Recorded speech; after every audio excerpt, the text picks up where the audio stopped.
Trevor Bauer has without a doubt been one of the most controversial players in recent MLB history and maybe MLB history, period.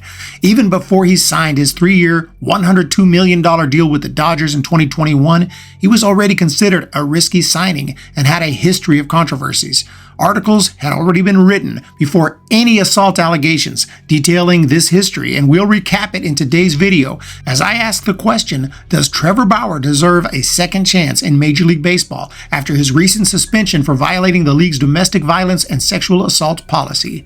Of course, the answer might depend on what people think he really did wrong, if anything. So we need to review the case that got him suspended and also any other allegations that are still out there, along with his controversial issues of the past. So today I'll do a quick recap of Bauer's past controversies and decide if I think he deserves a second chance, and I want your thoughts down below. But ultimately, the decision is really up to the front offices of each of the 30 teams, and so far, they've seemed to let us know their decision, a clear no. But baseball fans, and likely many non-baseball fans as well, argue over it every day, with many saying Bauer was never charged, served his suspension, and deserves to return to the big leagues. Dan Clark has been one of his biggest defenders and recently put out a tweet saying, MLB's continued and unjustified blacklisting of Trevor Bauer is one of the biggest disgraces in professional sports history. The pro-MLB mainstream media jumped on the guilty bandwagon far too early, was proven wrong, yet is too gutless to admit it. It's an absolute farce. Of course, then there's the opposite side with tweets like, you guys who want that piece of trash Trevor Bauer on this team. As well as, I think it's cool that Trevor Bauer is actually passionate about playing baseball. It means that the fact that no one will sign him hurts him deeply. That's a good thing. So opinions are extremely divided. First things first, we'll take a brief look at some of the controversies before the sexual assault allegation. This isn't to attack Bauer, it's just to give a fair look at all the facts before coming to a conclusion. One thing that might worry front offices is the fact that Trevor Bauer is very vocal and is not afraid to put out his opinions on just about anything, including politics, which as far as I'm concerned, is completely fine, and everyone is entitled to their own opinions. However, I can see how some front offices might be worried Bauer might put out an opinion that causes major controversy and backlash, especially during an election year. But if I were a GM, I wouldn't care about this because I'd actually have the guts to come out and say, all our players are individuals, and they're allowed to have their own opinions on politics or anything else, and those opinions don't necessarily reflect the opinions of the team. In other words, if you don't like what a certain player has to say regarding their own personal takes and opinions off the baseball field, that's a you problem. So I wouldn't let this possibility stop me from signing a player that I think could help the team. But what about some of his other issues of the past? In October 2016, he made headlines after he couldn't make a start in Game 2 of the ALCS for Cleveland because he sliced his pinky finger repairing a drone. He tried to go in Game 3, but blood was dripping from the mound in the first inning, and he had to come out of the game. That was a pretty embarrassing moment to be sure, but likely a one-time thing that I could definitely forgive. But in 2019, there was a controversy on Twitter when he went on a multi-tweet attack against a female college student over a 3-day period after she said he wasn't her favorite player. Apparently, he tagged her in over 40 tweets and mentioned her in up to 80 and argued with several other fans in the process. He eventually put out sort of an apology saying, I have been made aware that some of the interactions related to a specific Twitter exchange may have had a negative impact. That was not my intention. I will wield the responsibility of my public platform more responsibly in the future. Even by this point in time, articles were being written saying teams should be very wary of signing Trevor Bauer.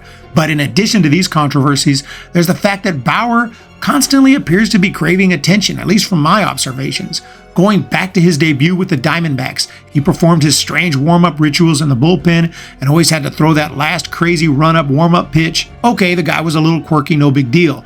But then, throughout his career, there was more, such as when he got pissed off and threw a baseball over the center field fence when the manager came to take him out of a game. Then there's the annual weird spring training gag that he does. One season he closed one eye before each pitch.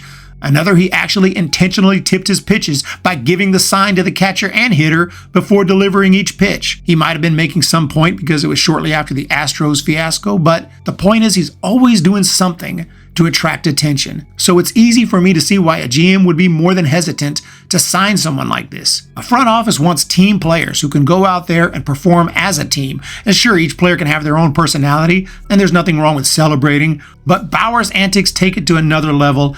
that seems to be a little more self-serving in my opinion. And he's also not shy about using social media to put out opinions and inside information, even bashing the commissioner. Of course, I would never want to stop anyone from bashing the commissioner, as I do it at least a couple times a year. But for someone who wants to keep employment in Major League Baseball, who already has a long history of controversies, it might not be the smartest move. So after all that, it was obvious why it was a controversial signing even in 2021 when the Dodgers gave him that 3-year deal after he just won the Cy Young Award with Cincinnati in the shortened 2020 season. Of course, the signing became a massive regret when Bauer was placed on administrative leave after sexual assault allegations were made against him. He was 8-5 at the time with a 2.59 ERA. Just to note that he was pitching well the last time he was in the big leagues.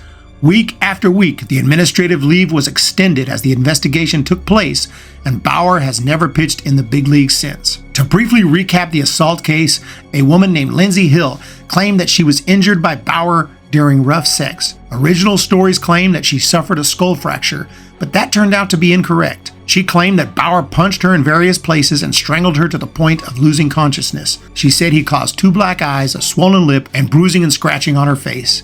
Photos showed this type of damage, but Bauer claimed that although they did have consensual rough sex, he did nothing to cause any serious damage, and she looked perfectly fine when she left, nothing like what is shown in the photos. She tried to file for a permanent restraining order against Bauer but was denied, with the judge saying he did not pose a threat to her, and her injuries were not the result of anything she verbally objected to before or during the encounter. Several more months passed before it was revealed that prosecutors would not be charging Trevor Bauer with a crime. After a thorough review of all the available evidence, including the civil restraining order proceedings, witness statements, and the physical evidence, the people are unable to prove the relevant charges beyond a reasonable doubt. Read the decision signed by the district attorney. MLB came down hard anyway and handed out a 324-game suspension for violating the league's assault policy, but never gave any details on the evidence that they found to come to this conclusion. It was reduced to 194 games by an independent arbitrator who also applied credit to the time already served on administrative leave, which had already exceeded 194 games. In other words, Trevor Bauer was and continues to be eligible to return to MLB and immediately appear in games. Both the woman and Bauer sued each other, and when those cases were finally settled out of court, Bauer was free to speak and tell his side of the story. He posted a video showing some interesting evidence that undermined many of Hill's claims. She had apparently sent a text message before she even met Bauer that said, "Next victim, star pitcher for the Dodgers, Trevor Bauer," and a video that was shown that she filmed while Bauer was sleeping the morning after the alleged assault took place, and she looked perfectly happy and unharmed. She also had conversations with friends talking about Bauer's net worth and how she was going to secure the bag. Need daddy to choke me out, being an absolute whore to try to get in on his $51 million. Lindsay Hill did not even deny the evidence, but said that Bauer took it out of context, and regarding the video, said that it takes time for bruises to form, and everybody knows that. So what's the final verdict? For me, there's more than enough here to give Bauer the benefit of the doubt as far as this particular case. He obviously wasn't too smart to sleep with and engage in any kind of rough sex with a woman he just met, but it looks like this girl was trying to get money out of him and almost succeeded, but she did succeed in completely destroying Bauer's career. That isn't to say Bauer is completely innocent, and we'll get into more accusations in a moment, which I'm aware of. However, this case has never revealed evidence that shows Bauer did anything that wasn't consensual. Of course, I do agree that choking someone to the point of unconsciousness is unacceptable whether someone agrees to it or not. But without video evidence, which I'm not really interested in watching anyway, we don't really know the extent of the rough sex and if it crossed a line or not. Unfortunately, there are some other assault allegations against Bauer out there as well, besides the Lindsay Hill case. Just hours after the suspension was announced, a woman from Columbus, Ohio, claimed that Bauer was abusive during their relationship that goes back to 2014 when he was in the minor leagues playing for the Columbus Clippers. She claimed that they had rough sex and had agreed that he would stop choking her before she went unconscious, but he often ignored that agreement. Bauer responded, "None of our meetings ever involved a single non-consensual, let alone illegal act. In fact, she's the one who introduced me to choking, both in our relationship and as a consensual act. The incidents she detailed in the Washington Post, and specifically the one that involved non-consensual choking in which she claims to have convulsed and woken up on a hotel floor, absolutely never occurred in any capacity." It's definitely possible that she decided on her own or was motivated to try and sue Bauer for some money after his suspension, knowing that the media would back her up. But the Washington Post also reported a second Ohio woman who sought a protective order against Bauer in 2020 while he was with the Reds. She dismissed the order after Bauer's attorneys threatened legal action. Then in June of 2023, an Arizona woman claimed that in late 2020, Bauer raped her and got her pregnant and held a jagged steak knife to her throat. She demanded $3.7 million in a lawsuit, along with an apology to any woman Bauer sexually humiliated against her consent. Bauer denied these allegations and called it another attempt to harass and extort him. As of now, there's no pending criminal cases against Bauer that I know of, and he has never been criminally charged. But after everything I've just outlined, I think it's pretty clear why no team has been willing to touch Trevor Bauer. He's been accused by 4 separate women of sexual assault, and that's after all the controversies he was already involved in. Bauer was able to continue his pro career in Japan, and in 2023 he went 10-4 with a 2.76 ERA and 130 strikeouts and 130.2 innings. Clearly, he still has good stuff and the ability to pitch in the big leagues. There are many teams, one being my favorite team, the San Francisco Giants, who really need starting pitching help. And Trevor Bauer has been expressing his strong desire to return to the big leagues and is willing to do so for league minimum with perhaps some incentives for good performance. He has apologized for his past behavior and admitted to some mistakes, acknowledging reckless behavior that caused difficulty for many people. He still maintains his innocence regarding the criminal allegations. I've never sexually assaulted anyone, never will, never have. It's not who I am as a person. It's been excruciating the last 2.5 years being seen that way, because that's not my character. So after everything I talked about in this video, does Trevor Bauer deserve another chance to compete for a starting spot in a rotation in Major League Baseball? For me, I do believe in innocence until proven guilty, not just strictly at a legal level, but also in general life most of the time, unless there's evidence that's so overwhelming that we know someone is guilty, even if there are no charges. In this case, there are 4 separate accusations, and that's a lot of smoke for there to be no fire. So I totally understand anybody who thinks that Trevor Bauer is a garbage human being who enjoys beating up on women, and therefore they do not want to see him in the big leagues. It makes complete sense. But if some general manager decided to give Bauer a shot, I'd have no problem with it because he has never been actually charged or proven guilty. It is possible that all 4 of those women were trying to get money out of Bauer, seeing that the mainstream was completely against him and were likely to side with them. And there's a chance they had a boyfriend or someone else who was pushing them to come forward to try to get paid. I'm not saying that's what happened. I'm just saying there is some reasonable doubt. So if a general manager wanted to sign Bauer, they understand the major risks they're taking with that decision, and since Bauer's never actually been charged with a crime despite his checkered past, he should be free to seek employment wherever he wants, and whatever team that wants to hire him is free to do so. But would I personally sign him if I were a GM, or would I want my favorite team to sign him?